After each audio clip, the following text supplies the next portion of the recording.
Hi, നമ്മളെല്ലാം കാത്തിരുന്ന IBPS PO notification വന്നിട്ടുണ്ട്. നമുക്കറിയാം, നമുക്ക് 12 നാഷണലൈസ്ഡ് ബാങ്ക്സ് ആണ്. അതിൽ SBIയുടെ എക്സാം എല്ലാം SBI തന്നെയാണ് നടത്തുന്നത്. ബാക്കിയുള്ള 11 ബാങ്കുകളിലേക്കും എക്സാം നടത്തുന്നത് institute of banking personal selection ആണ്. തീർച്ചയായിട്ടും നമുക്ക് ഒരുപാട് പ്രത്യേകതകൾ അല്ലെങ്കിൽ എത്ര വേക്കൻസീസ് ഉണ്ട് എന്ന ഒരുപാട് കാത്തിരിപ്പുകൾക്ക് ശേഷം നമുക്ക് നോട്ടിഫിക്കേഷൻ വന്നിട്ടുണ്ട്. നമുക്കതിൻ്റെ ഡീറ്റെയിൽസ് ഒന്ന് നോക്കാം. നമുക്കിനി ഇമ്പോർട്ടൻറ്റ് ഡേറ്റ്സ് ഒന്ന് നോക്കാം. ആദ്യമായിട്ട് നമുക്ക് ആപ്ലിക്കേഷൻ ഡേറ്റ് എന്ന് മുതൽ എന്ന് വരെ നോക്കാം. ആപ്ലിക്കേഷനായിട്ട് നമ്മൾ ഓൺലൈനായിട്ട് അപ്ലൈ ചെയ്യേണ്ട ദിവസം ഇന്ന് മുതൽ ഓഗസ്റ്റ് 1 മുതൽ ഓഗസ്റ്റ് 21 വരെയാണ്. ആ ഡേറ്റ് തന്നെയാണ് നമ്മുടെ ഫീസ് ഡേറ്റും പറഞ്ഞേക്കുന്നത്. ഓൺലൈനായിട്ട് ഫീസ് അടയ്ക്കേണ്ട ഡേറ്റ്. പിന്നീട് നമ്മുടെ ഓൺലൈൻ പ്രിലിമിനറി എക്സാമിനേഷൻ നടക്കുന്നത് ഒക്ടോബർ മാസത്തിലായിരിക്കും. പ്രിലിംസിൻ്റെ എക്സാം നടക്കുന്നത്. മെയിൻസ് നടക്കുന്നത് നവംബറിലായിരിക്കും. ഇൻ്റർവ്യൂ നടക്കുന്നത് ജനുവരി ഫെബ്രുവരി മാസത്തിൽ. നമുക്കറിയാം PO അല്ലെങ്കിൽ അസിസ്റ്റന്റ് മാനേജർ പോസ്റ്റിലേക്കുള്ള ആ എക്സാം സ്ട്രക്ചർ എന്ന് പറഞ്ഞാൽ ആദ്യം പ്രിലിംസ് സെക്ഷൻ്റെ എക്സാം, അത് കഴിഞ്ഞിട്ട് മെയിൻസ്, അത് കഴിഞ്ഞിട്ട് ഇൻ്റർവ്യൂ. അപ്പോൾ ഈ 3 ആ ഒരു ഘട്ടങ്ങൾ കടന്നിട്ടായിരിക്കും നമ്മൾ ജോലിയിലേക്ക് പ്രവേശിക്കുന്നത്. നമുക്ക് ഈ ഡേറ്റുകൾ നോക്കുമ്പോൾ തന്നെ അറിയാം, കൃത്യമായിട്ടൊരു പിക്ചർ നമുക്ക് തന്നിട്ടുണ്ട്. ബാങ്ക് എക്സാമിൻ്റെ ഏറ്റവും വലിയ പ്രത്യേകതയാണെന്താണ്, നമ്മൾ എന്ന് അപ്ലൈ ചെയ്യണം, എന്നൊക്കെയായിരിക്കും പരീക്ഷ, എന്ന് നിങ്ങൾ അപ്പോയിൻറ്റഡ് ആകും എന്നുള്ളൊരു കൃത്യമായ ഒരു ഇൻഫർമേഷൻ നമുക്ക് ബാങ്കിൻ്റെ ഓരോ നോട്ടിഫിക്കേഷൻ നമുക്ക് പാസ് ചെയ്യുന്നുണ്ട്. പിന്നീട് നമ്മൾ നോക്കേണ്ടത് എന്താണ്, ഏതൊക്കെയാണ് പാർട്ടിസിപ്പേറ്റിംഗ് ബാങ്ക്സ്. ഞാൻ പറഞ്ഞല്ലോ, നമ്മുടെ 12 നാഷണലൈസ്ഡ് ബാങ്കിൽ SBI ഒഴികെയുള്ള ബാക്കിയുള്ള ബാങ്ക്സ് ഏതൊക്കെയാണെന്ന് നോക്കാം. Bank of Baroda, Canara bank, Indian overseas bank, UCO bank, bank of India, central bank of India, Punjab national bank, union bank of India, bank of Maharashtra, Indian bank, Punjab and Sindh bank, ഇങ്ങനെ 11 ബാങ്കുകളാണ് നമ്മുടെ ഈ IBPS PO എക്സാമിൽ participate ചെയ്യുന്നത്. പിന്നെ നമുക്ക് അല്ലെങ്കിൽ ഏതൊക്കെ ഏജ് കാറ്റഗറിയിലുള്ള ആൾക്കാർക്ക് ഇതിൽ അപ്ലൈ ചെയ്യാമെന്ന് നമുക്ക് നോക്കാം. നമുക്ക് ഒരു ജനറൽ കാറ്റഗറിക്ക് പറയുന്ന ഏജ് എന്ന് വെച്ചാൽ 20 വയസ്സ് മുതൽ 30 വയസ്സ് വരെയാണ്. പിന്നെ നമ്മുടെ എല്ലാ നമ്മുടെ നാഷണൽ ലെവൽ എക്സാംസിനെ പോലെ അത് ഏജ് റിലാക്സേഷൻ ഉണ്ട്. SC/STക്ക് 5 വർഷവും OBCക്ക് 3 വർഷവും പേഴ്സൺ വിത്ത് ബെഞ്ച് മാർക്ക് ഡിസബിലിറ്റീസിന് 10 വർഷവും നമുക്ക് റിലാക്സേഷൻ ഉണ്ട്. പിന്നീട് ബാക്കിയുള്ള എല്ലാ ഡീറ്റെയിൽസും നമ്മുടെ നോട്ടിഫിക്കേഷൻ വന്നിട്ടുണ്ട്. ഏതൊക്കെ ക്ലാസ്സിനാണ് റിലാക്സേഷൻ കിട്ടുന്നത് തീർച്ചയായിട്ടും നോട്ടിഫിക്കേഷൻ നോക്കുമ്പോൾ നിങ്ങൾക്ക് അതിൻ്റെ ഡീറ്റെയിൽസ് കിട്ടും. പിന്നീട് എഡ്യൂക്കേഷൻ ക്വാളിഫിക്കേഷൻ. നമ്മുടെ എല്ലാ ബാങ്ക് എക്സാം ഡിമാൻഡ് ചെയ്യുന്ന പോലെ തന്നെ നമുക്കൊരു ഡിഗ്രിയാണ്, ഏതെങ്കിലും ഡിസിപ്ലിനിൽ അംഗീകൃത യൂണിവേഴ്സിറ്റിയിൽ നിന്നൊരു ഡിഗ്രിയാണ് നമ്മുടെ ഈ എക്സാമിന് അപ്ലൈ ചെയ്യാൻ അല്ലെങ്കിൽ അപ്പിയർ ചെയ്യാൻ വേണ്ടിയുള്ള നിങ്ങളുടെ ക്വാളിഫിക്കേഷനായിട്ട് പറയുന്നത്.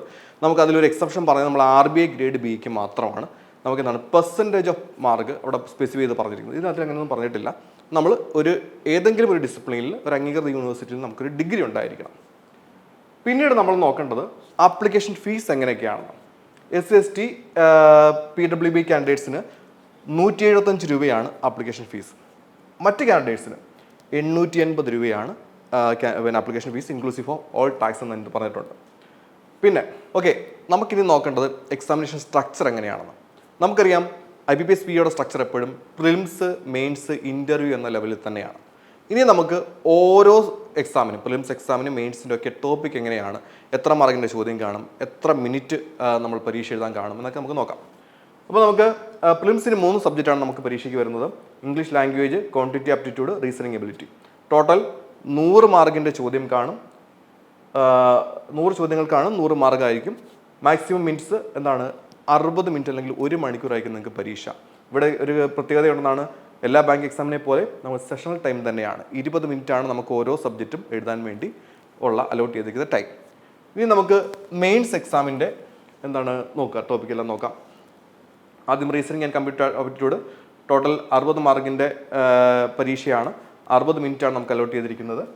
ജനറൽ അവയർനെസ് ടോട്ടൽ 40 മാർക്കിൻ്റെ പരീക്ഷയാണ്. 35 മിനിറ്റാണ്. English language 40 mark, 40 minute. Data analysis and interpretation അല്ലെങ്കിൽ DI 60 മാർക്ക്, 45 മിനിറ്റ്. ടോട്ടൽ 185 ചോദ്യങ്ങൾ, 200 മാർക്ക്, 3 മണിക്കൂറാണ് നമ്മുടെ മെയിൻസ് എക്സാമിനേഷൻ. പിന്നീട് നമുക്ക് എക്സ്ട്രാ ഇംഗ്ലീഷ് ലാംഗ്വേജിൻ്റെ ഒരു ലെറ്റർ റൈറ്റിംഗ് ആൻഡ് എസ്സേ, ഒരു ഡിസ്ക്രിപ്റ്റീവ് ലെവൽ ഒരു സെഷനോടെ ഉണ്ട്. അതിൽ 2 ചോദ്യങ്ങളാണ്. ടോട്ടൽ 25 മാർക്കാണ്. 30 മിനിറ്റ് നിങ്ങൾക്ക് അതിനും ഉണ്ട്. അപ്പോൾ ഇതാണ് നമ്മുടെ മെയിൻസ് എക്സാമിൻ്റെ പാറ്റേൺ. പിന്നെ നമ്മൾ ഈ പെനാൽറ്റി എന്ന് പറഞ്ഞാൽ എന്താണ്, നമുക്ക് മൈനസ് മാർക്കുണ്ട്. നമ്മുടെ റോങ് ആൻസറിന് നമുക്ക് 0.25 മാർക്ക് നമ്മുടെ ടോട്ടൽ മാർക്കിൽ നിന്നും കുറയും. ഓരോ ചോദ്യത്തിനും നമ്മൾ ഒരു തെറ്റുത്തരത്തിന് 0.25 വീതം കുറയും. അതുകൊണ്ട് തീർച്ചയായിട്ടും നിങ്ങൾ ഏത് ചോദ്യം അറ്റൻഡ് ചെയ്യുമ്പോഴും നിങ്ങളത് കൃത്യമായിട്ട് ഉറപ്പുണ്ടെങ്കിൽ മാത്രമേ ആൻസർ ചെയ്യാൻ പോകാവൂ. മെയിൻസ് എക്സാമിനേഷൻ കഴിഞ്ഞിട്ട് ഷോർട്ട് ലിസ്റ്റിൽ വരുന്ന കാൻഡിഡേറ്റിനെ സംബന്ധിച്ച് നെക്സ്റ്റ് ലെവൽ ഇൻ്റർവ്യൂ ആയിരിക്കും.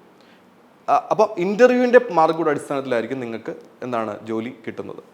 അതിന് ശേഷം നമ്മൾ നോക്കേണ്ടത് എത്ര വേക്കൻസി ഉണ്ടെന്നാണ്. നമുക്ക് ടോട്ടൽ വേക്കൻസി ഇവിടെ പറഞ്ഞേക്കുന്നത് 4455 വേക്കൻസി എന്നാണ്.